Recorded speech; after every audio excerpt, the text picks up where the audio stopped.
Welcome to the fifth season of the Meet the Mancunian podcast, Social Impact Stories from Manchester.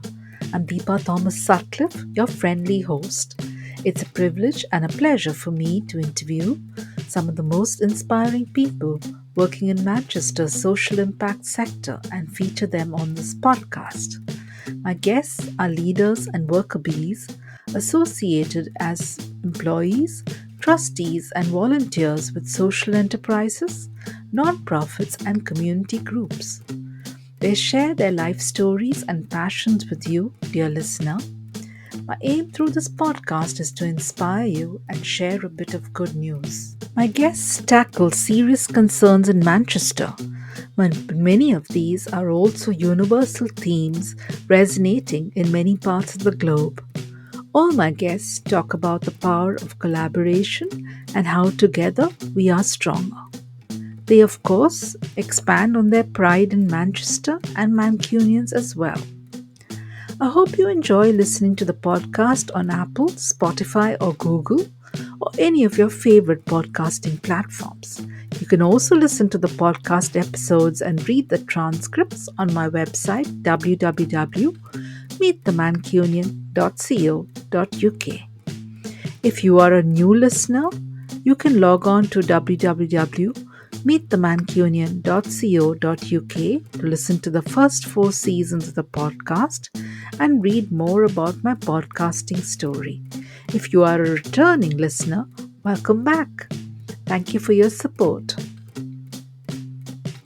Welcome to the second episode of the Meet the Mancunian podcast, Season 5. Passionate about supporting adult fitness?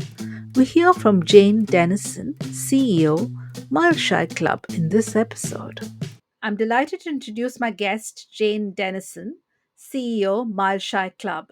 Thank you so much, Jane, for joining me today. And I just realized, Jane, sorry, I forgot. I just realized you're actually my 50th guest.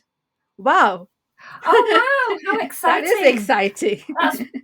That's really exciting. Fantastic. 50 guests. Wow. Yeah.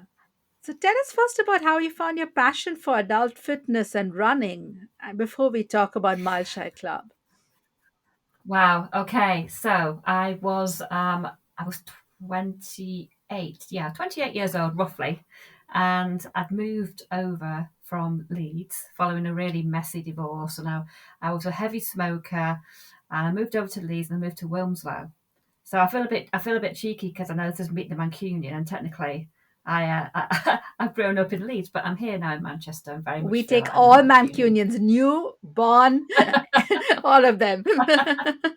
I'm made in Made in Manchester. Manchester. Oh, that sounds good. Um, I moved to Wilmslow and I saw all these people running, and I thought, wow, that looks so easy. And I was trying to quit smoking, but I'd never run before, so I thought, right, I'll try swimming. And I got to a level where I'd stopped smoking. I was swimming, but I still wanted to try out the running because it looked like fun. And I remember doing it on a treadmill and finding it incredibly difficult to get to just it was I had a lady who was in the gym, working in the gym. She gave me a plan and she said, today I want you to run for 12 minutes on the treadmill. And I thought, oh, that'll be easy. And it really wasn't. It was really hard. But every time I went back to the gym, I kept trying to run a little bit further or a little bit faster, and I ended up getting injured. So I had to stop running. And then I went back out again to give it another try, and I got injured again because I went out too hard. There were times I'd run out into the street and I'd run down the road where I lived. I'd have to turn back and come back because I was absolutely exhausted. So it took me a good year to actually get into running. And when I did, it just became such a meditative thing for me. So sort of running further and further, and realizing I was running, over 10 miles at one point and back, and going, wow, that's amazing. You've just done that. You've run 10 miles. That's incredible. And feeling really proud. And there's something so basic about it too. I didn't need any fancy gear or anything. It's just simply going out the door, trainers, off I go for a run. And it fit into my very sort of limited lifestyle as a single parent at the time. I could only fit it in my lunch hour, or when my daughter was at ballet, or dance classes, or karate, or additional tuition.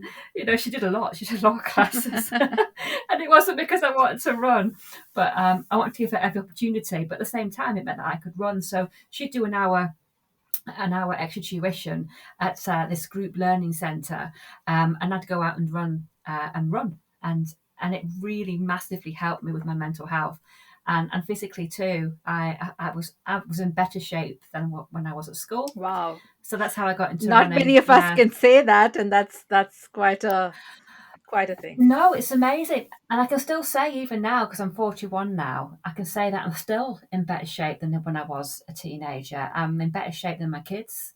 Um, and it's great to be able to say that. I'm giving my body every opportunity to be healthy, which is just fab. And to be honest, it wasn't just the running.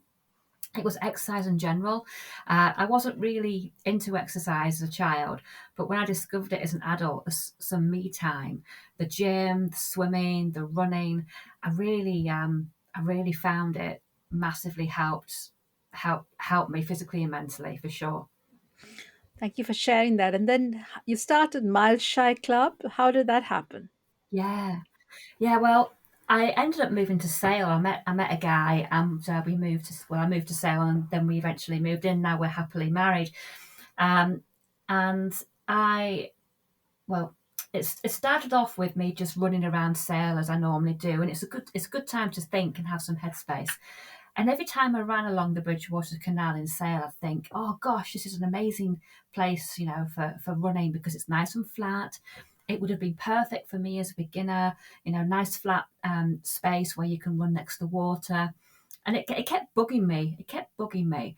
And then I was working full time for a law firm, and I'd just been promoted to be a business manager. And I thought, I was working very long hours there, and I started losing time. I started losing time to run, time to do the gym. And I realized that actually I felt very much that running was something I was very passionate about. I wanted to give to others. And I wanted to challenge myself too, because things have become a bit mundane. So there wasn't much excitement, I suppose. I obviously was still very busy as a mother, but I wanted to do something and give something back to the community where I had really thrived in. So I just decided to do something out of the comfort zone and retrain as an aerobics instructor, and then as a running coach. So very academic. So I have my law degree. I went back to uni and did creative writing. I published a book. And then I just thought, do something completely different. So I did, and it was the best decision because I really excelled. My feedback at the aerobics instructing course was that I was too bouncy, which is still to date the best feedback I've ever had. I love the fact that I was told to tone down the bounce, but that was how enthusiastic I was. And yeah, and then I thought, right, I'm going to start a beginner running club on the canal. I'm going to try and introduce people who are quite intimidated by running into running. And I advertised it. And on my first session, I had 33 people turn up, Wow. which was amazing. I wasn't expecting those numbers. I had, at that point, never coached before. So I had to completely pretend that I knew what I was doing. Um, and then they all came back with a couple of friends the following week. And I started realizing I had to get this, I had to sort of have a plan, because I didn't really have a plan. I just basically said, let's start a beginner running club. And I took them for sort of a run walk up the canal for no more than a mile and back, with some warm up and cool down as per what I'd learnt through my aerobics instruction and my run leader course. And it grew from there. So tell us what Mile Shy Club now offers, and why is it called Mile Shy Club? Well, it was daft, isn't it? Because I I was wondering about what to call it, what to call my club. And I thought, I wanted it to be a club because I wanted people to feel like they belonged. That was really important to me because it goes beyond running the club. It's very important to me that it goes beyond just being a running club. And I thought, right, well, let's get something like, can we think about getting like the word mile in there, to measure the first mile? 'Cause it was all about everyone remembers their first run, everyone remembers their first mile. It was lots of little catchphrases I came up with. And I was driving to work one day because I've still been working throughout setting up Mile Shy. And the phrase the Mile Shy Club came in. I thought that's a great name. And I kept repeating it and thought, yeah, brilliant. I'm gonna use that name. And now the Mile Shy Club, we very much separate ourselves from other running clubs in the sense that we're a beginner running club. So when people come to us, we expect that they've done no exercise whatsoever. And that's what makes us special because we're accessible to everyone. And we do encourage people to sometimes think about moving on to other running clubs if they have got to the highest level that they can get with us. And don't get me wrong, people do stay on and do marathons with us. They do half marathons, but we're not precious about owning our runners. We want them to be the best they can be, and they may fit in elsewhere, other running clubs. We love working with other running clubs and collaborating with them. And the wider fitness community as well. So Mile Shy started off in Sale 6 years ago, and it's grown. So from there, I set up Urmston. Had to think there. 2 years later, Urmston, and then we went to Old Trafford, Partington, and Stretford. So there are beginner running clubs. And then last March, we got funding. So I applied for funding to set up beginner walking groups. So Oh. yeah, so during all this, I'm interested in that one. I mean, yeah, I yeah, do walk. yeah, I do walk a lot, yeah. but it's always fun to join a walking group. Well, Yeah. by the time we had our 5 established beginner running clubs, there was we had 2,000 members then. That was a couple of years ago, and people were really, they were on board. The coaches, the volunteers were coming through. We charge £2 pay as you go per session, so that all that money is used for the future of the club, for training up the coaches, for goodie bags. Because once people got to 5K, we would then take them to a park run, and they get a goodie bag from us. And so we were very comfortable, but we were impacted by COVID. Our sessions had to stop, as all fitness sessions had to stop. And during setting up Mile Shy, I furthered my training to become a personal trainer. So as well as my aerobics instructing, I did level 2 gym and then level 3 personal training. Plus I became a guide runner.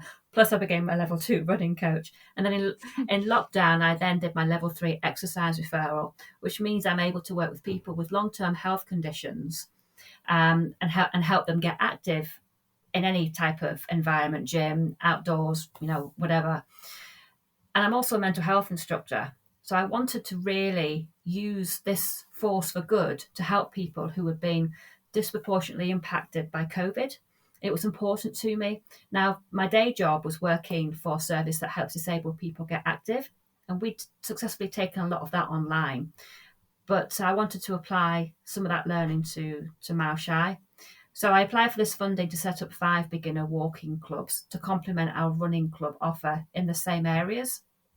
So Sale, Stretford, Partington, Old Trafford and Urmston. And they started in March this year, 2022. So they've been going now 9 months. And we've got people who've been bereaved by COVID turning up. We've got people with long-term health conditions who may have had a stroke. We've got carers turning up.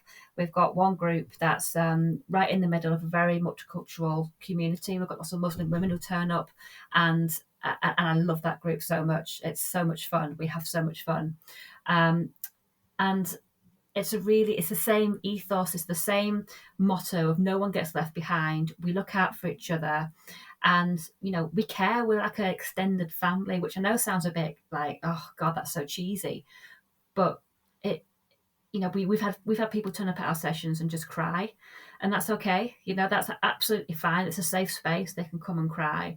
They can come and tell us about maybe things that are happening at home that they can't tell anyone else, and that's quite, that might be quite shocking, but I'm very much about having these open conversations with people and supporting people in the best way we can, and that goes beyond running. It has to go beyond running, and I think that's why we're so successful, because we don't just see people as runners. We see them as who they are themselves, individuals.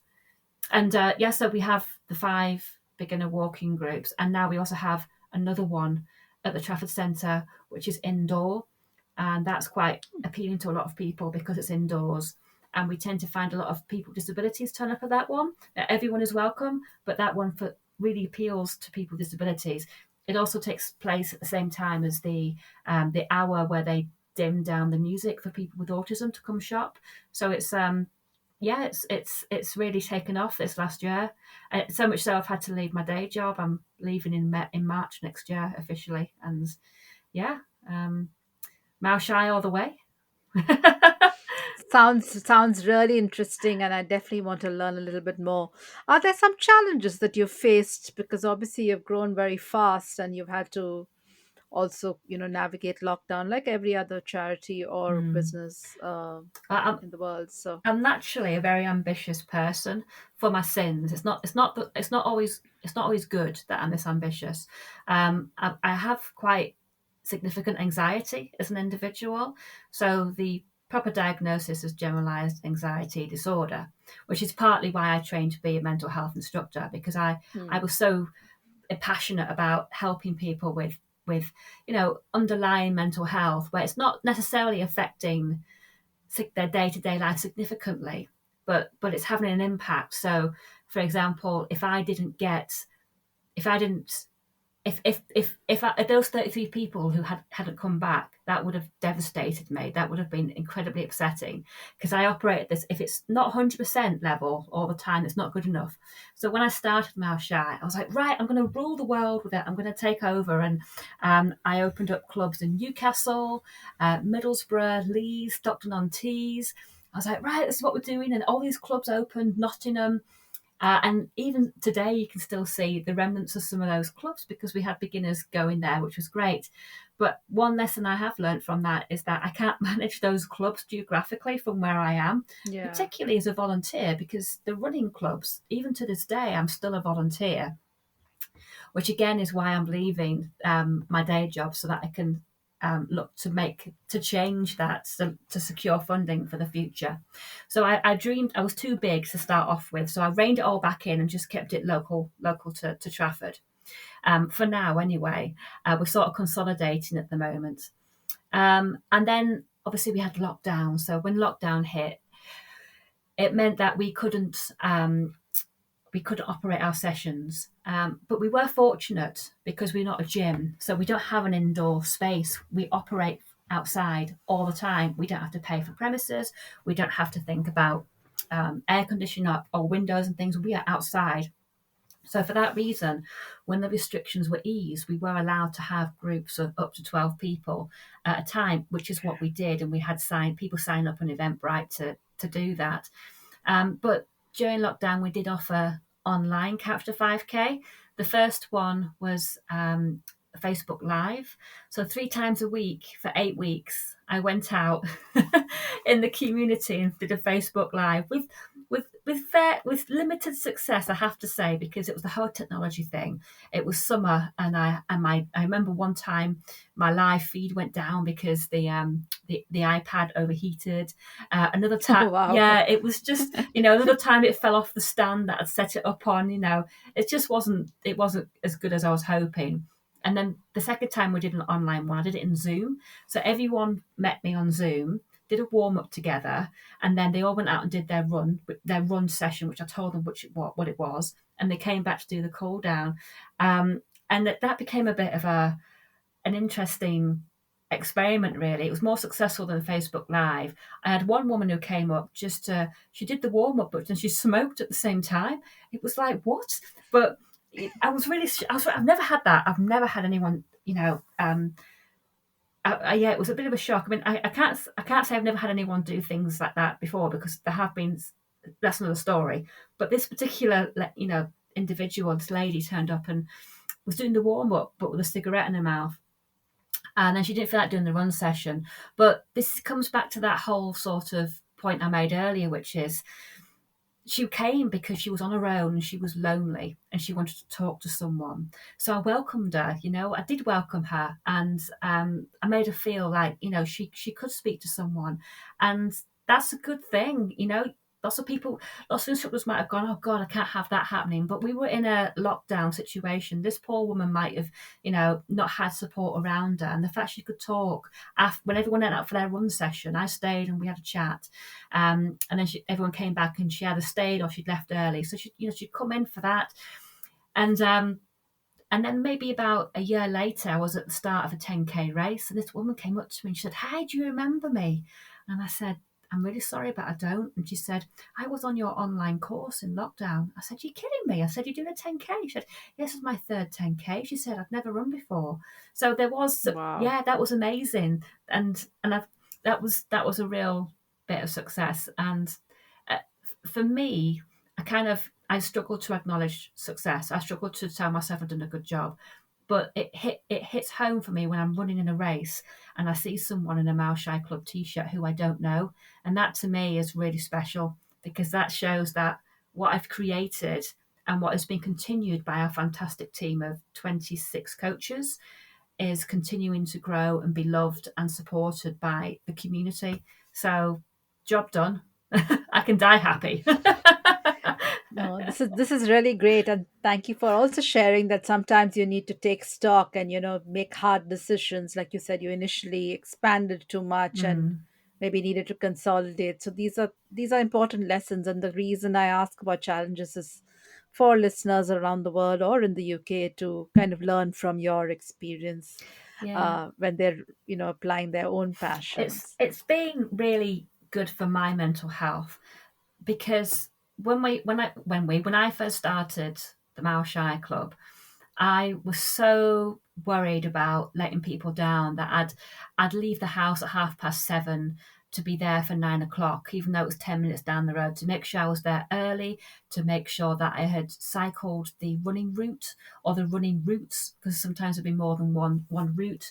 And bear in mind, this is just me managing the session. I would put cones out so people knew exactly where they were.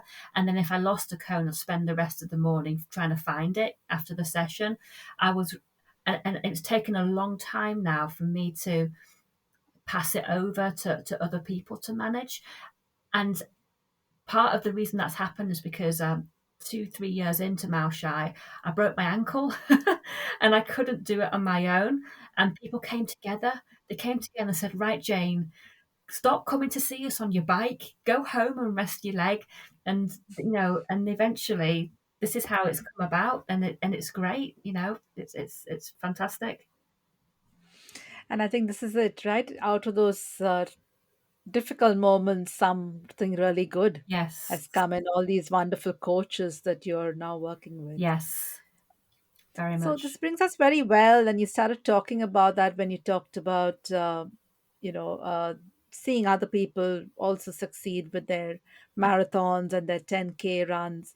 What impact have you made so far? The impact we've made, we've definitely, as a club, seen 1,000 people minimum become 5K runners. Definitely. We've had sessions where we've had 170 people turn up, and that's when we teamed up with GP surgeries locally, and they sent out texts to people saying, "Hey, come and learn how to run with the Mao Shy Club." And luckily we had everyone signing up, which we still do now. So we had an idea of numbers.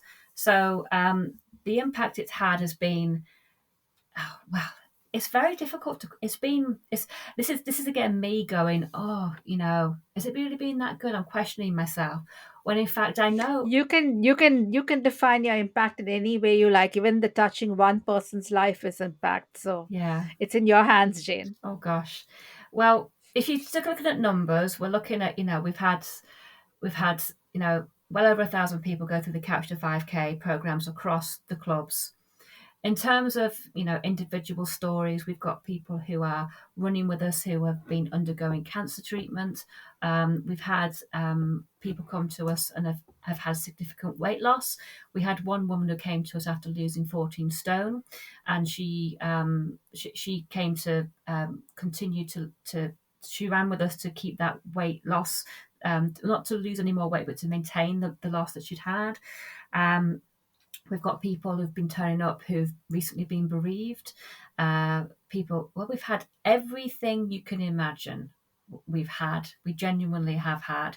Everyone knows Mao Shai locally. Lots of people have held it in a lot of respect. So I think most recently, in fact, this Sunday, we did our Sale Santa Dash, and we had a lot of people wanting to be involved in the sponsors and sponsoring the event. So, and the volunteers that we have as well, leading by example, they are absolutely awesome bunch of volunteers. We have to make sure that they're the right type of people for the role. So they go through like a mentoring process. They go through learning on the job, and they get funded to go and do their one leader training. I actually wrote another book this year on how to run a run session. So we've got all of our warm-up games in there, which might not sound that special for some people, some instructors, but our warm-up games have been delivered over 6 years, and they've been created by us and our coaches. So we've got all this variation of games, which most instructors, and I know from experience, have not come across this. And I remember I did a taster session at a cricket club recently in the summer. And I went along, and they said, "Oh, we're going to do a warm up." Now we've got this game that we've just started using called Head, Shoulders, Knees and Cones. And I remember thinking, that's my game. That's my game. And they've got, I was like, whoa, I couldn't believe it. I was really chuffed. So the impact is, like I say, seeing people at races that I don't know. We've got it's about 3,100 people now actually signed up to our sessions. Looking at those numbers, 85% of the club are women.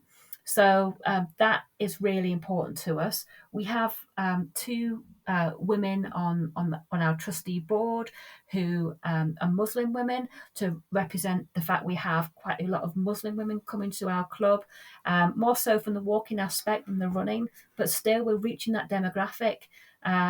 So the impact has been far reaching, and I still hear stories, and there's things I don't even know about. I know that have been done and said, and people like today. I was out walking the dog, and a woman stopped me to say, "Oh," she said, "You're Jane, aren't you? And from the Mao Shai Club. Oh yeah, I want to come in the new year." And then earlier on today at a walking group, had a lady come up to see me. She said, "How do I get a T-shirt for my husband? Because his Christmas present from me is for me to come to your club in January, because her husband's a big runner." These are just examples of things that happen day to day, and yeah, it's that I think the running aspect, the running club aspect of it, we're all volunteers. The walking group, we are partially funded, but the running club is totally volunteer led, and it's a lot of hard work. I'll give it that, but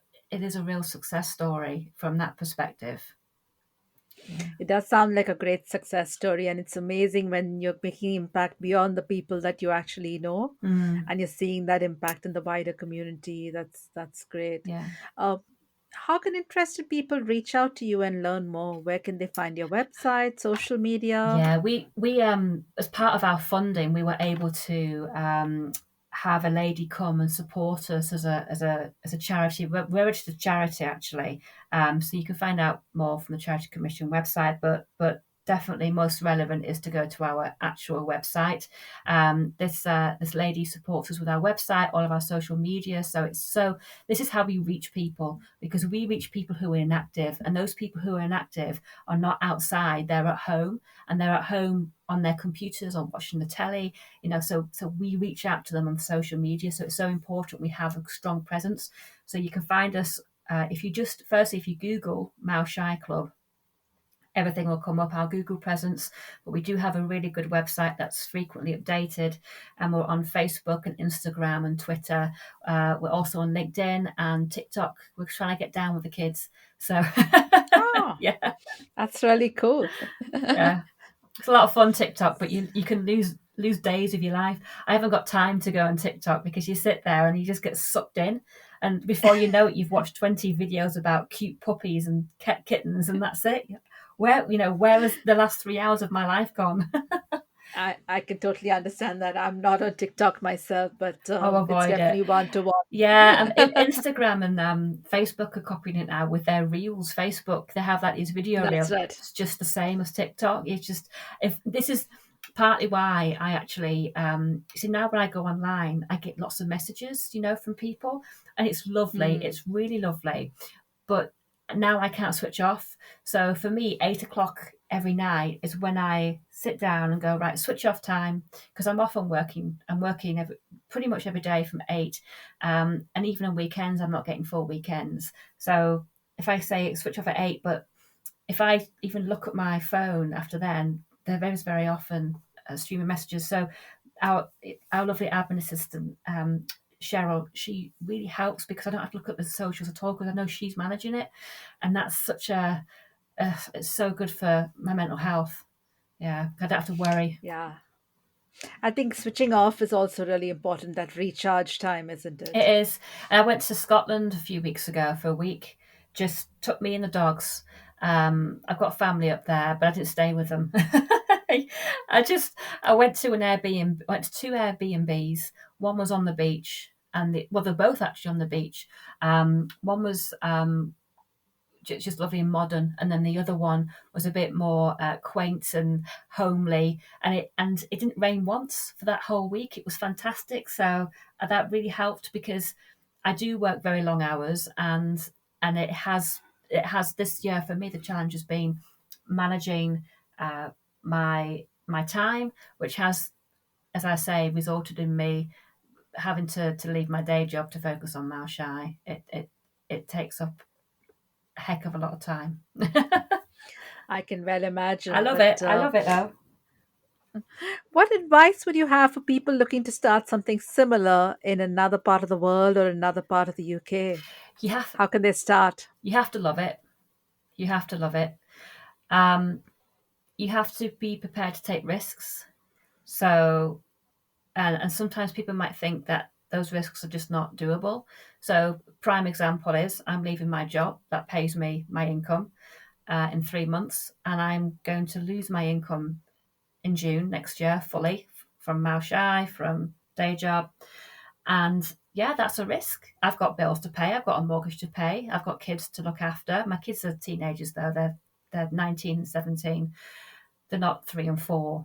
So you have to take risks, and sometimes you will make mistakes, and you will get criticism too. So when Malshai became bigger, I got criticism that it was too big and it lost that friendly feeling from a couple of people. And I've taken that on board. I've taken it on board. You're not going to please everyone. So take those risks, um, and do the step, do it. I mean, that's the other thing. Half the time you can be sat there thinking about making it something perfect, when in fact all you need to do is just get up and do it, because life is very short and you don't know what's around the corner. So if you sit there and wait, you might never get the chance. So I just say, go and do it, and make sure it's something that you love. And the final sort of word of caution is to also be prepared to be a little bit lonely as well, because if you're working hard, you can't really get too close with people, in the sense of form close relationships, and sometimes you have to make decisions on your own, and that's quite lonely at times. But yeah, it is what it is. Oh, thank you for sharing those. Those are all pretty great tips. An opportunity now for you to talk about anything I haven't asked you Oh about, maybe gosh. something coming up in the next couple of months. Wow. Well, next couple of months. Well, we've just finished our sale Santa Dash, um, which has been amazing. We've raised £1,200 for the three dads walking. So we had them come down to support the dash, because their whole reason for walking around mental health. And the fact that they're walking really ties in well with what we're about as well. So it was great to have them down. It was a really fun event. We have our awards due in 2 days' time, which is very exciting, because I have to give out an award to, it's called our Appreciation Award, and it goes to a person who has demonstrated the values of Malshai and sort of leads by example. And I'm really excited because I know exactly who it's going to, and I can't say any more than that. Uh, Of course. and then we have a 2 week holiday. So we have 2 weeks off over Christmas. And then we commence in the 8th, Sunday, the 8th of January. We relaunch our Couch to 5K group intake over 5 clubs. And it's often very, very hectic the month of January. We see big numbers. We can see 50, 60 people per session per club coming along to start Couch to 5K. And like I said before, if the doctors get on board, which sometimes happens and sometimes doesn't, and we don't always pressure them because we know that they're absolutely swamped. That if the doctors come on board, then we can see in excess of hundreds of people turning up. So it's a full-on month, but we love it. It's great because all of our coaches have been there. We've all started from scratch. So when you see someone coming and they're really nervous, they're really shaking, they're wondering if they're wearing the right clothes, or if they're cut out for it, or if they're too old, or if their dodgy knee's going to cope and things like that. We just say, "Come on, you're going to do it," and it's just so rewarding. It's great. Yeah, I can imagine January being really busy because that's the time when a lot of people kind of pick up on their fitness and say that they want to start the new year with Yeah. health goals. So It's I true. can totally It's understand. true, and we start advertising really heavily after Boxing Day. We really push it hard because that's when people are sort of thinking, "Oh, heck, I've eaten too much this festive." Me included. Me included. I mean, I totally go for it over Christmas. I drink too much. I eat too much, and then I get after Christmas, and I think, "Gosh, thank goodness I'm going back to coaching because if I wasn't." Yeah. So then we've got lots of trips planned as well in the new year, lots of tours where we go out as groups and we visit places. So we're going to be visiting some park runs together. And then in April, myself personally, I'm running the Manchester Marathon, which will be my 6th marathon. And then 4 weeks later, I'm running the Leeds Marathon, which I'm very excited about because it's going past all the places where I grew up. And I was going to say your home city, your old home city, and your yeah, new yeah, home city. that's That's lovely. yeah. It's I'm so excited. I've never run 2 marathons in one year. I've only done one a year because it's very taxing. But this year was the first time I actually felt like I wasn't in pain after running a marathon. I actually ran my fastest ever marathon. So for me, I mean, I'm so excited to run Leeds, but knowing Leeds as I do, it's exceptionally hilly, the course. It's really hilly. So I've been in the gym 3 times a week for the last 8 weeks, prepping for the work required. Good luck for both marathons. I'm Thank sure you. it'll go very well. I hope An so. opportunity, an opportunity now for us to talk about the signature questions that I ask all my guests. Yeah. And the Oh, first one for you is to describe the Mancunian spirit in a word or a phrase. You said you're a new Mancunian or a made Mancunian. So yeah. w- I w- think tell us about I that. think made in Manchester. Uh, um, I do have an affinity with Manchester now. I always admired it as a city growing up when I was in Leeds, and I love the fact that I have this connection with Yorkshire and all things Yorkshire, but. Manchester as a city, it's dynamic, it's vibrant. I live in South Manchester, and I have amazing access to the Trans-Pennine Trail. The Peak District isn't far at all, and then I'm 10 minutes away from Manchester Airport where I can go to any destination in the world. And then I can, 15, 20 minutes down the road, I'm in the centre of Manchester with everything it has to offer. And there is certainly a Manchester uh, spirit here. And when people come and live in Manchester, like my husband, when he went to uni, they tend to stay.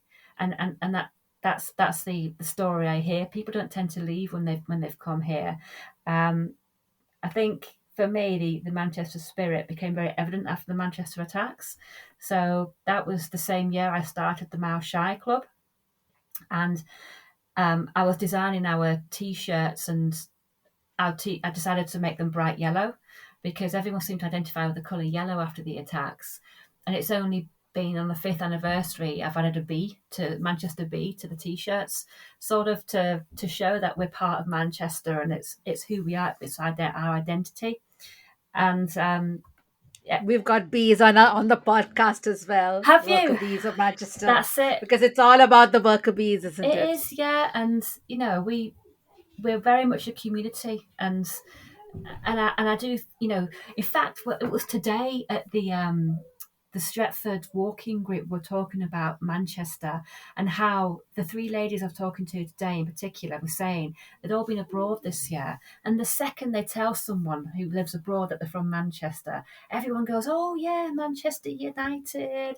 They all know Manchester, and I mean, I mean, I mean, one thing that was said today as well, to be fair, was that Man City is performing much better than Man United at the moment. And I'm no football fan, so I might be completely wrong there, but it's everything it has to offer. I feel very much that people accepted my idea to start this beginner running club. I don't know if I would have got that same acceptance elsewhere. I don't know. The running community is very accepting in general, but I do feel it was really embraced here, and that I feel that Manchester just has this great identity, and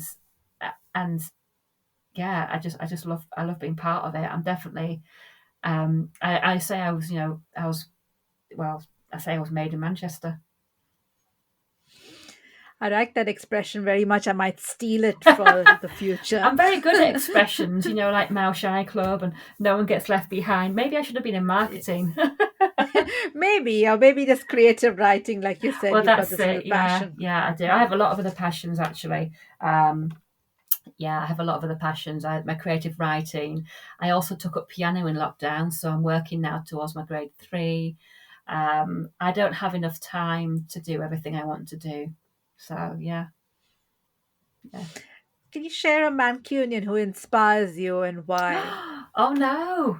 Oh, You can take somebody from the past or from the present. it's a toss up, and it's between a guy called Craig Keatley, and a lady called Amanda Hargreaves. And the reason they're special is that they're in Manchester, but they both fundraise for the Christie Cancer Charity. So Amanda, she fundraises in memory of her mum, and she looks after something called the Manchester PA Network. So I used to work as a PA, so I know her through that. And then she came to the running club, and she got into the running club. But she has been doing incredible feats this year. She's been running ultra marathons to try and raise funds for the Christie. She's really, really on it, and she's also very driven. Now, Craig, he also raised money for the Christie, but he did it by wearing flippers. So he was also known as Flipper Man or Flipper Keats, and he spent a lot of time pounding the streets of Sale in his flippers. And he kept coming up to our running clubs, and we'd see him every so often. And people would be like, "This guy is crazy. He's running around in flippers." But he got a lot of attention, and I just think that's such a just your general everyday guy just decided one day to put on a pair of flippers and thought it'd be fun to go for a run, and then he just covered miles and miles and miles. Thank you so much for sharing that, Jane. And what's the most important life lesson you've learned so far? This is you, not Malshai Club. I think one of the most important ones I've learned is that it's really tricky because I've learned a lot of lessons. um, you can't change the way some people think, even though you might really want to, even though you think that someone is wrong. You can't sometimes change the way others think and feel about certain things. I think that's probably a bit deep, isn't it? But I think it's, I think I, yeah, I used to spend a lot of time worrying about No, what but people it's an thought, and important I one, used to spend a isn't lot of it? time thinking, gosh, I used to get really depressed in Leeds sometimes, walking down places where I'd had quite bad experiences, and I think, well, actually, I can't change. You can't change that. I can't change the way people think about me. I can't change things that happened, and I can't essentially change people, even if they are people who are meant to protect you and love you unconditionally. Sometimes you learn that actually they're not the person that you expect them to be. Yeah, and it's been a tough lesson, that, but one that's enriched my life through learning it, really. Hard lessons usually are, but like you said, Yeah. they enrich you and you can learn from it. I kind of call it detoxing. So, taking people out who are energy drainers from your life and Yes. finding ways to kind of be in mutual relationships with people where Yes. we have so little time, you might as well spend it with the people who matter. Well, this is the thing, absolutely. And, sometimes, there have been people in my life I've had to actually not have as part of my life anymore, even, and it's sad, it is sad. But if they're having such a detrimental impact on your life, like you say, life is so short, and you know it's a shame. Like I say, it's awful, because sometimes you expect and you do deserve respect, and you do deserve to be loved sometimes, but sometimes it doesn't come, and it's very hard to accept that fact and to step away. Yeah. It's tough. It is tough. It is tough. My next question, hopefully, is in a little bit in the lighter vein. If you could Oh have one superpower, what would that be? no, it would be to fly. I mean, come on. It is. I mean, I don't have to think about that particularly. It would be to fly. There's absolutely nothing. There's been nothing better in the world than to fly. Absolutely. Can you imagine? Just go everywhere. It's like in the 25 miles into a marathon. Oh, I think I'll fly the last mile now. Thank you very much. No, that'll be one to see for sure. Yeah. My last question for you is there a funny story you'd like to share with listeners? Something from your running clubs or something from Manchester? Gosh, a funny story. I'm And you don't terrible at have being to, funny. I'm because I know terrible it's at been a making long day. jokes. No, no, no. It's gosh, something funny. I'm trying to think. So as someone who always tries hard to look on the positives, I am quite negatively minded. I have to beat my head into shape to think of funny things.